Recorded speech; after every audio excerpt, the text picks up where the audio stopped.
अगर आपका मन या आपकी बुद्धि, आपके शरीर, आपकी अपनी विचार प्रक्रिया, आपकी अपनी भावनाओं समेत किसी भी पहचान में उलझी हुई नहीं है तो आध्यात्मिक प्रक्रिया बहुत स्वाभाविक होगी। अगर आपकी बुद्धि किसी भी चीज के साथ उलझी हुई नहीं है तो आपकी बुद्धि के लिए जीवन के अलग अलग आयामों की खोज करना और उनके प्रति खुलना बहुत ही प्राकृतिक होगा।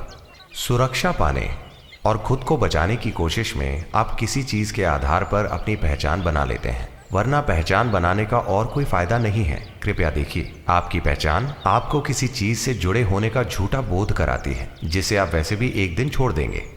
जब आप किसी ऐसी चीज के रूप में खुद को पहचानने लगते हैं जो आप नहीं हैं, तब आपकी बुद्धि पर पर्दा पड़ जाता है। ये उसी पहचान के चारों ओर घूमने लगती है। आप खुद को जिस भी रूप में पहचानते हैं, आपकी बुद्धि केवल उसी के इर्द गिर्द काम करती है। कृपया देखिए। हाँ, अगर आप खुद को अपने धर्म, राष्ट्रीयता, अपने परिवार से पहचानते हैं तो ये केवल उसी के इर्द गिर्द काम करती है। ये एक तरह की पूर्व धारणा है ना?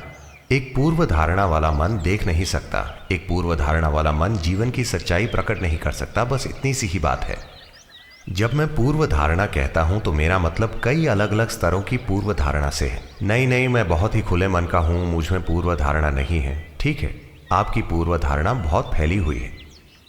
आपका मन अपनी एक पहचान बनाकर काम कर रहा है। जब कोई पहचान बन जाए तो यह पूर्व धारणा है। जब आप ऐसी चीज के रूप में खुद को पहचानने लगते हैं जो आप नहीं हैं, तब आपकी बुद्धि किसी काम की नहीं होती, ये बस दोहराती रहती है।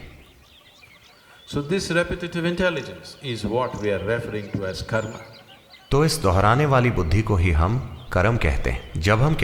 जब हम किसी को पहले से तय ढर्रों से गुजरते देखते हैं, चाहे वे कितनी भी अच्छी परिस्थितियों में हों।